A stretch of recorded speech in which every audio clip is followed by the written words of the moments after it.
Folks, we are back. Folks, before we get into anything, we do have a massive special guest today. I cannot wait. Sensei and I have been waiting for this guest for a long time. Look at that. You see it already. He's in the pocket. He's tossing out pigskin, so that's any indication. But before we get into that, let's talk about some news going down in the YouTube boxing scene. Make sure you hit the sub button here on the breakdown. If you're watching on YouTube, we are on the road to 20K. Like we said, very cool things coming at 20K. If you're listening in the audio form only on iTunes, which I think I got to fix the iTunes. I don't know what's going on there. Or Spotify, hit that sub and leave us a rating and review. But if you're listening, I'm shadowboxing. Yes, right now. Those shadow boxes looking nice. Look at that movement in and out. Head movement, slip. Hey. All right, don't want to show too much. Sorry. A little roll action there, you know. Speaking of slipping into things, that's the worst transition in history. I have now slipped my way in to the KSI Alex Wasabi card. Dang it, bro. You're ready to clap and everything. I was like, I have slid into the DMs. No. I am on the commentary / broadcast for DAZN Boxing, Misfits Boxing. So can we tell the people now how long we knew about this? How long has it been? It's been a while, bro. When it was announced that this was going to be happening, we got reached out to, you did obviously for the fight. I did on the other side of things, and we've been working through it. And then DAZN got brought on board, and that created a whole nother thing, which we're going to talk about in a second. Like I said, first off, very appreciative for the opportunity. I'm going to smash it for you guys. This promo, the build-up, everything, I'm going to do my very best. But let's just say we've known for about a month, maybe a month and a half, that I was going to be a part of this. And like I said, I'm blessed. Thank you for the opportunity, Misfits, DAZN Boxing, everything. And like I said, you know, I'm going to remain professional on their platform. On mine, I'll be I'll be an idiot and do what I do. But on their platform, I will be as professional as possible. What do you think, man? How are you taking the news that I'm going to be in there in London with you? It's about damn time is number one, okay? I mean, you're supposed to make your debut on the last event. But this is sick, bro. A debut for this kind of event, crazy. That people are asking for it. The fact that, you know, I'm fighting as well, which is crazy. There's so much. You know what I'm saying? We just had the Creator Clash. We did that together, but now it's like I'm fighting. It's KSI. It's like the biggest names. This one's massive. The people in attendance is going to be crazy. So the atmosphere is going to be. I'm hearing they're crazy. 3-4 sold out already. Jeez. We're 1 day away from a month away. So we have a lot of time left. This is going to be insane. Another thing that comes out of this is really cool, and you guys can leave these in the comments on YouTube. We're going to be out in London, and there's some opportunity. I know Sensei is going to be more focused on his fight, but there's opportunity for content outside of the DAZN banner in the breakdown hub here. There's a lot of, you know, interviews that we could do. So comment below your favorite creator in the UK that is going to be around those fights. Deji, JMX, Gib, possibly, maybe a little KSI skis. We'll see. Yes. There's a lot of things that we can do, so we'll see there. But yeah, like I said, it's gonna be a fun time. And speaking of, you know, being a part, it's gonna be wild, dude. This is gonna be, I anticipate it being as big, if not bigger, than Logan KSI 2, just because KSI is returning. This is the return of the Nightmare in his hometown, right? Like, it's not in LA where Logan is kind of the draw there, even though KSI had a lot of fans. And the undercard it being like, we're talking all YouTube. All content. We're talking KSI Logan 1 on steroids, dude. We're talking just the best version. And there's that mystery again, kind of, right? Like, the mystery of KSI Logan 1 was how good are both guys? We kind of have that again. Like, how good is KSI after this layoff, right? Like, how much has he improved? And I'll tell you something. The man's jacked. Jacked. I know. I don't know what is going on in that camp, but they have got him looking shredded, ready to go. I mean, we know he was going to be prepared. And speaking of, you know, him being prepared, this event, me being a part of it, we did our first round of interview. I went to LA, Alex Wasabi interview at Brickhouse Boxing. Did you see it? What did you think of super clean? When it started, I was like, let's go professional, like you've been saying. Looks super clean. yeah, it was just dope. And just in the whole boxing ring, I was like, bro, this is like YouTubers are changing. Like, we've been changing the game, but this is so lit. I was gonna say it was a 2-man job. Me and shout out Corbin, my videographer. It was a 2-man deal. He brought it's so funny. So you know the stuff that we used for the first Alex interview, those soft boxes, and it was like kind of like whatever. Yes. I brought those thinking, oh, I've got the perfect, like I've got the you got everything. Yeah, I'm professional. I got all the equipment.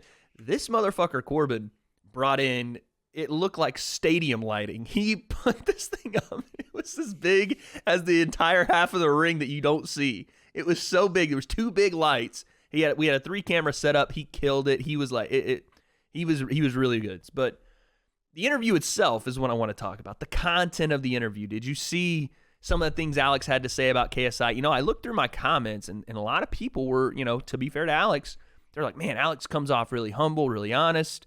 And just like a guy that wants to fight, a guy that wants to prove that you don't have to say a bunch of outlandish shit, but you can believe in yourself and go out and get a win.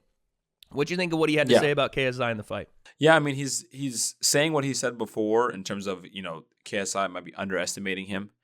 The thing I was most interested in, the part that stuck out to me, was how different Alex's training is going.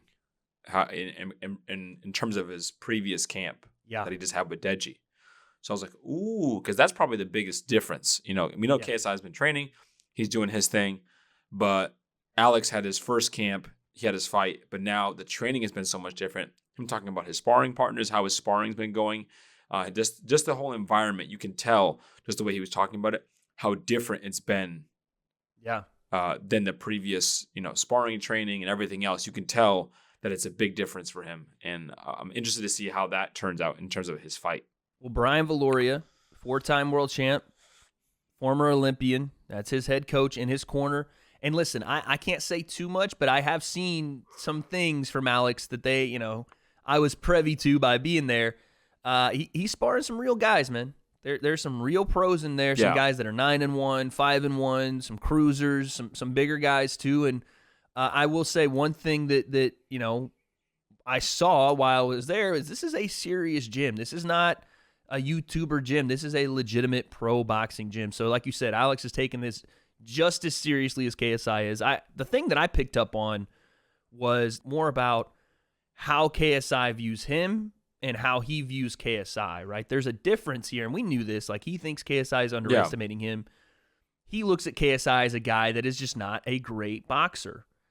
And I want to kind of see where, like, who's more right here, right? Like, KSI is probably more right in the sense that everyone has thought that about KSI.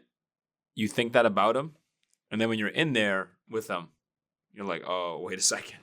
Everyone has been wrong. It's only been Joe, obviously, and then Logan.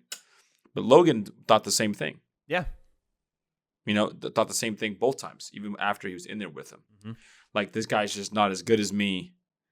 I can beat him. Like, technically, yeah, right? Technically, he's not as good, and I can beat him. And it's different. Yeah, and JJ, his technique has never been his best thing, but he still won fights. So if his technique is better, he still has the other intangibles. Right. So that's one of the things too that if you try to outbox him. There's a certain point where you can get too cute, right? There's a certain point where you can be a little too hesitant, too technical, whereas KSI can drop all of that and say, fuck it. You got to be willing to brawl him at his game to beat him because he's willing to risk it. There are some brawlers who are going to be patient enough to let you box them. Yeah.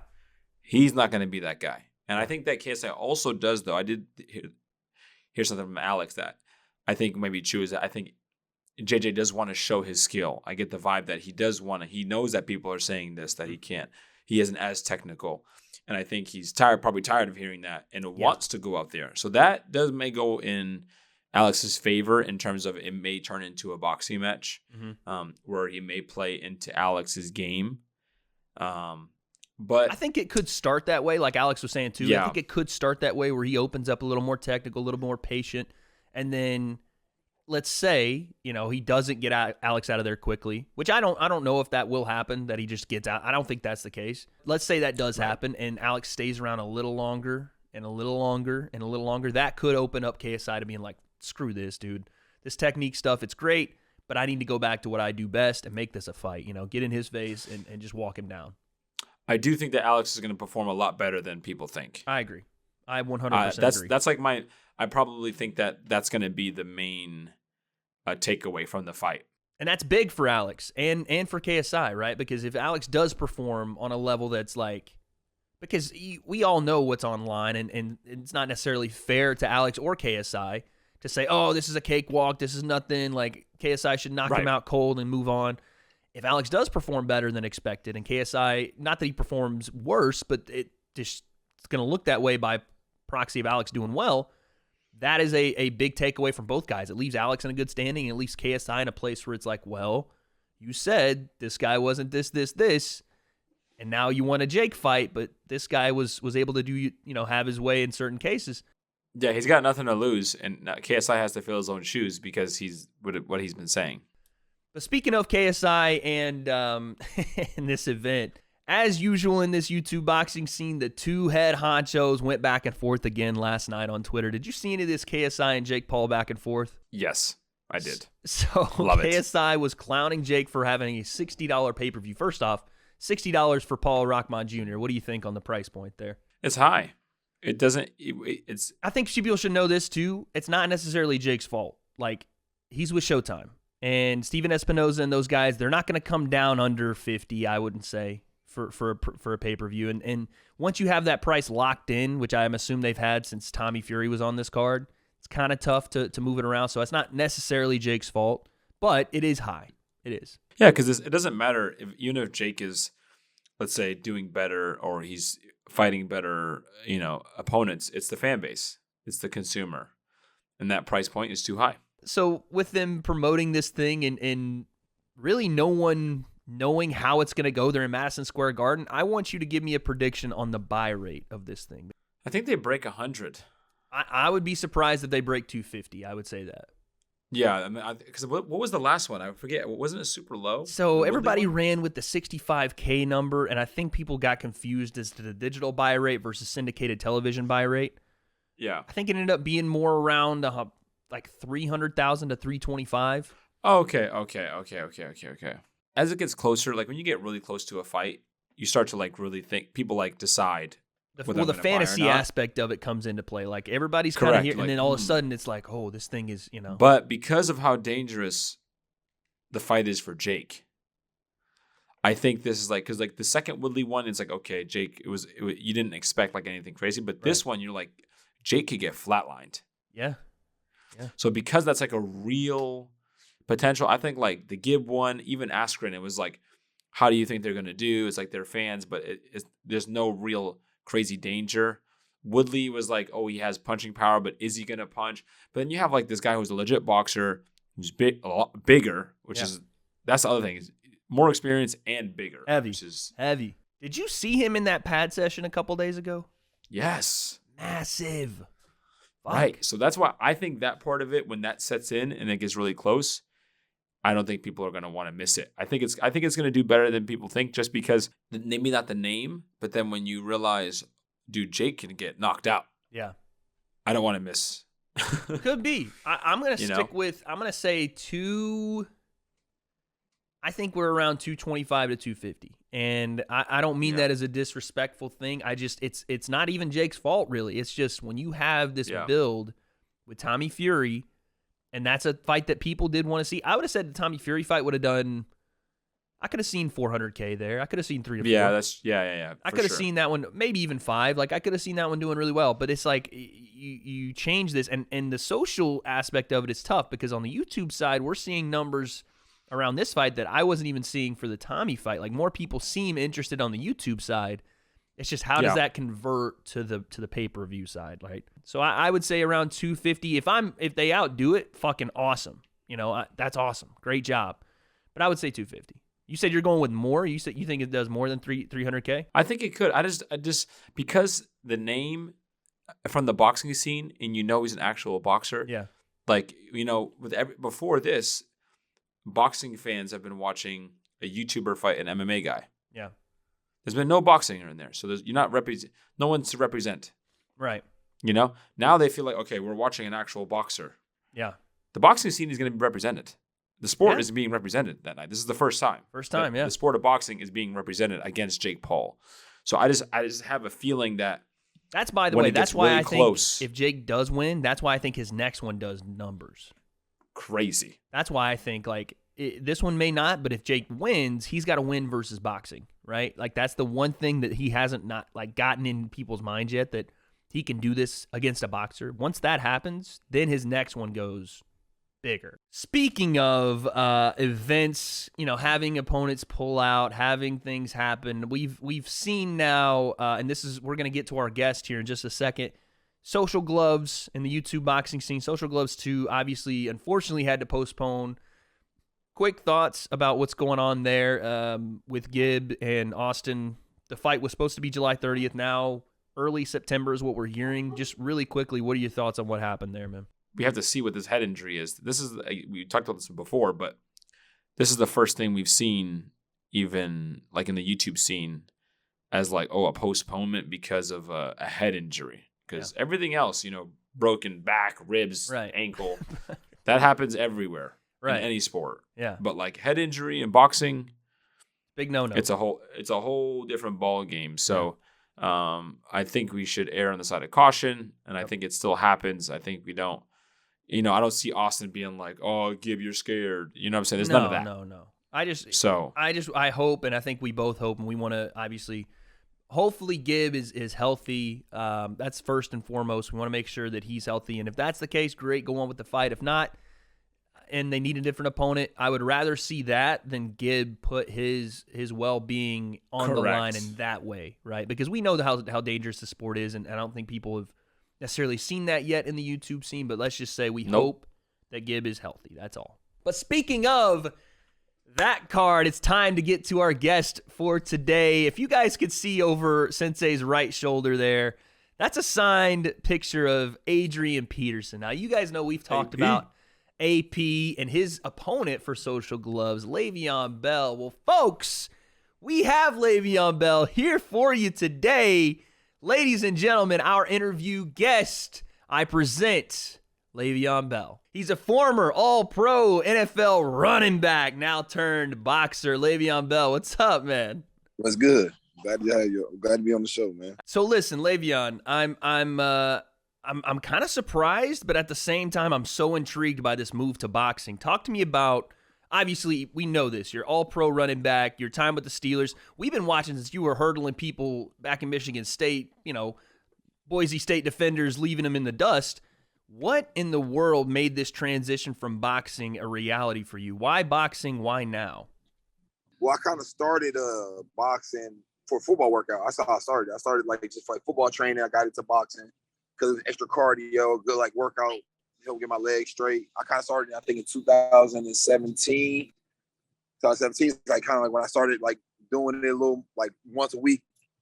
But then over the course of time, in my NFL career, I started kind of getting better at it. I started kind of falling in love with it over the course of time. And then it got to the point where we going now. It's the 2021 season.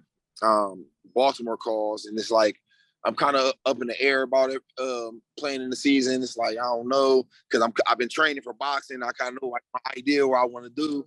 You know what I'm saying? And it's man, maybe it's Baltimore's a good opportunity. They down running backs and things like that. So I'm all right, it's a good opportunity. You know what I'm saying? Right. So I get to Baltimore. I'm the first running back there. They put me on practice squad to kind of get me in football shape. Little did they know I've been boxing the whole time. I was in crazy, I was in unbelievable shape. You know what I'm saying? But the Ravens ended up releasing me. That's crazy. You and Lamar would have been a nuts combination in Baltimore. If I would have actually had a chance to play with Lamar, that would have been crazy, dude. If I'd have actually had that chance, I know how to do special things with Lamar because he attracts so much attention from other people. I know, man. You know what I'm saying? Imagine for the first time in your career, you're a magnet. Just a one-on-one with a safety linebacker. You're not taking on 3-4 defenders with, because Lamar attracts so much attention as a quarterback and as a runner. Man, that would have been nuts. Baltimore didn't release me. I have 4 where I'm a free agent. You know what I'm saying? Mm-hmm. I have a couple other teams calling me, but it's I'm locked in on boxing. I'm just want to do boxing. When that happened, I probably took maybe 2 weeks off. I kind of rested. Right. And then I was right on boxing training.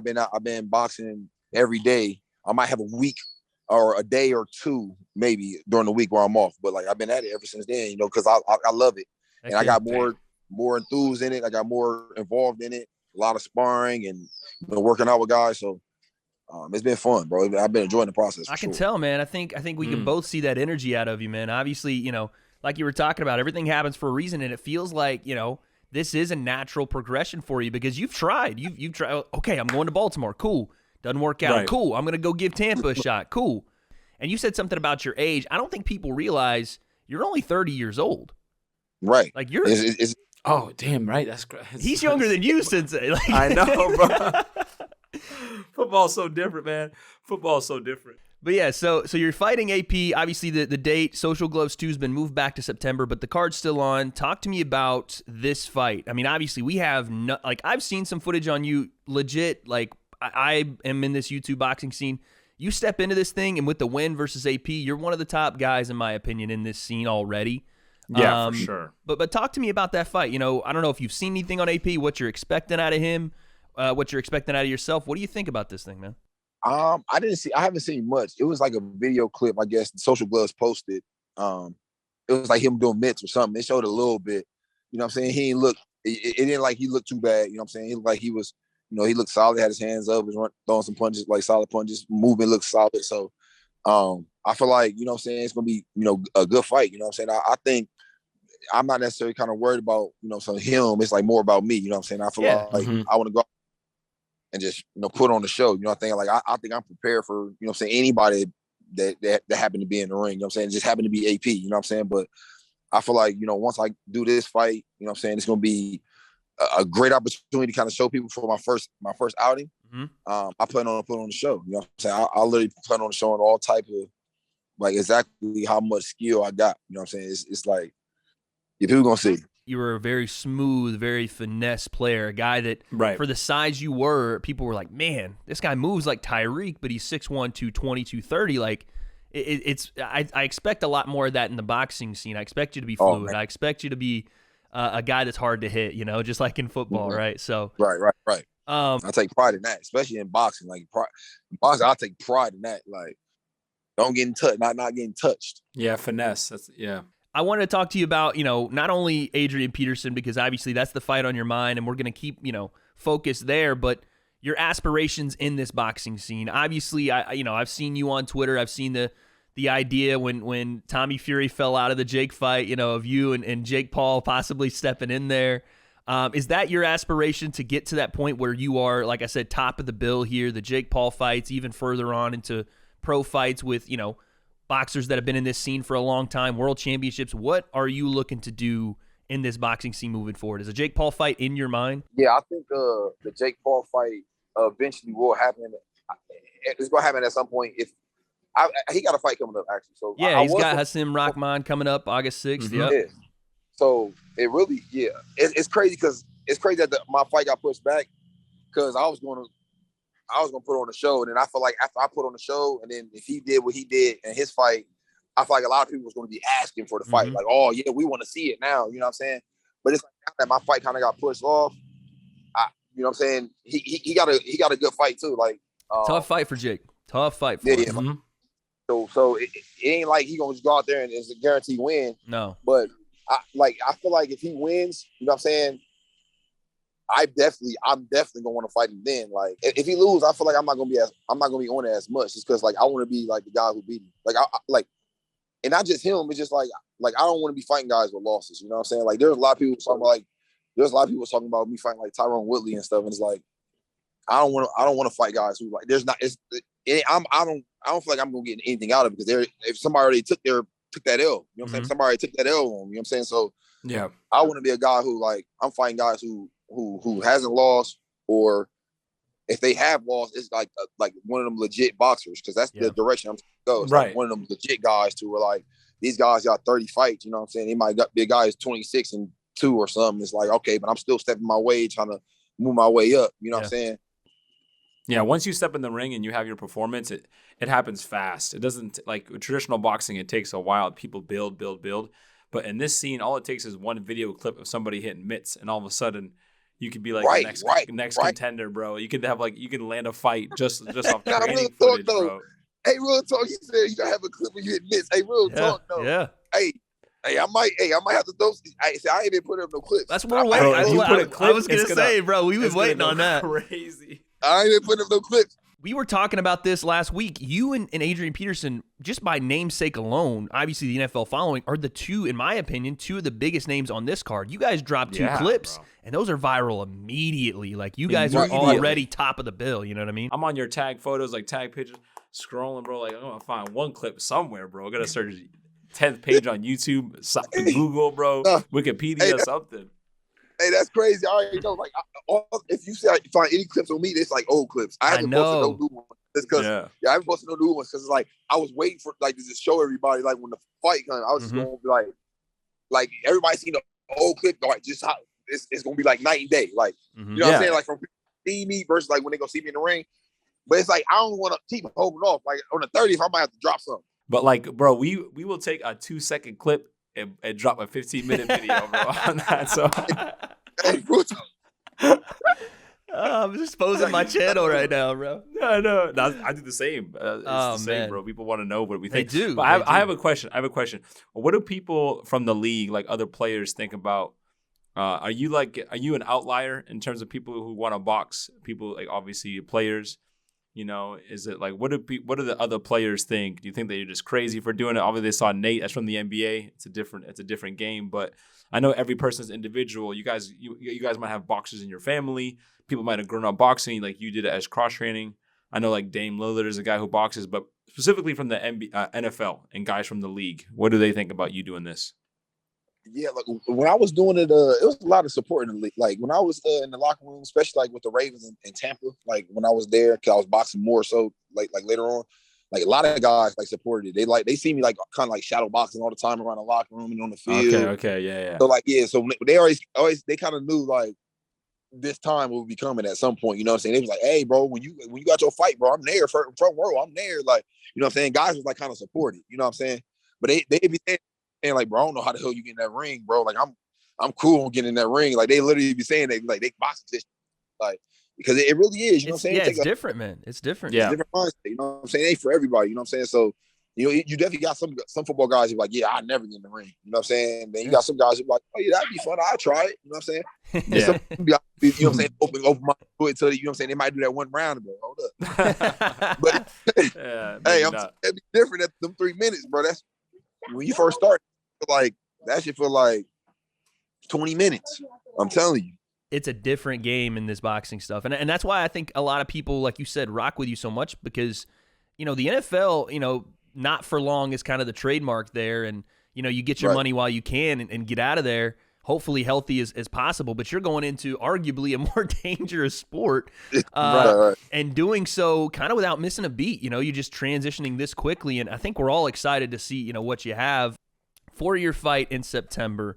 You and AP, I got to get some kind of prediction. I know you said you want to put on a show. What do you think how do you get this done, right? You get in that ring. How do you beat AP? We know he's explosive. We know he's a freak athlete, but that's kind of all we know. Are we getting a knockout here? Are you taking this to the judge's decision? What are we thinking, man? I mean, that knockout speaks for itself, but it's easy to say, right? That's tough. It's crazy because it's like, I was talking to my brother and my cousin about it. They was like, bro, AP a legend, bro. You better not knock him out, bro. You better not knock him out. I'm like, no. He's like, bro, that's AP. He's like, that's AP, bro. That's a legend. You better not knock him out. I'm like, nah, I ain't gonna. In my head, it's not like I'm going for a knockout. It's like I'm going to box. You know what I'm saying? I'm going to put on the show. If it happens, it happens. You know what I'm saying? But I'm not going there, you know what I'm saying, trying to knock him out. You know what I'm saying? I'm trying to go in there, put on the show, hit, not get hit. And you know what I'm saying? Just, you know what I'm saying, show people exactly what I'm able to do. You know what I'm saying? Like, I think I feel like me personally, like I can get to the point where like the rest can stop it. And it's like, if it gets to that point, I'm cool with that. Cause it's like, you know what I'm saying? Everybody walk away. He ain't got to be knocked out and all that. I feel you. But that's my goal. It's like, you get to the point where I put on the show. It's like, okay, this skill can't match my skill. Get the rest show your skill. And we get out of there. Yeah. That's what I want to do, display my skill. But like I said, man, we're really excited. We're excited to see what you have. I think I've talked to Sensei about this. I know he's going to be swinging on air when you come out and win this fight because that's his boy AP. I picked you. I'm going Le'Veon Bell the whole way. That's why I like Wade. That's what I like right there. Hear that. Listen, man, we'll get you out of here. I know you got stuff to do today. Le'Veon, anything else you want to tell the people on your way out here? We're excited for your fight in September, man. Man, hey, I appreciate y'all, man. Make sure y'all tune in. The fight date coming soon. It's gonna be early September. We can get that fight date to y'all pretty soon, but make sure y'all tune in. I'm gonna put on the show. I promise. I promise you. There it is, folks. Le'Veon Bell, former All-Pro running back, about to be an all-world fighter here in the boxing scene. We're excited to have him. Thank you, Le'Veon. Appreciate you coming in, man. Make sure y'all go stream The Beginning, too. It's everywhere. Apple Music, everywhere. Go stream The Beginning. That's right, folks. Stream The Beginning. We will check him out in September. Le'Veon Bell, everybody. So there you have it, guys. Listen, I'm so excited for this fight that I want September to be here because he just exudes so much confidence when he talks about this skill that he has, this excitement he has just to get in and box. We haven't, like I said, 2-second clip of him, 3-second clip. We'd be on our fucking asses right now. I think we said enough though. Yeah. I think we may get some clips. We'll see what happens. I'm excited for it. Maybe more of these interviews coming. Listen, football season's right around the corner, and I really do, and I think Sensei would agree here, we want to take this podcast in a multi-sport direction outside of the YouTube boxing scene and then combining it with that. So we would love to get more of these athletes on and talk to them about, their journeys into boxing or just their journeys in general. But there it is, guys. Make sure you subscribe here on YouTube. Hit that like button as well. We're on the road to 20K. If you're listening in audio form, make sure you subscribe on iTunes, Spotify. Make sure you leave us a rating and a review. We will be back next week to talk some very interesting stuff with hopefully another guest we've been trying to get for so long. Yes. Hopefully. We'll leave it there. Stay tuned. This is The Breakdown. We'll see you next time. Peace.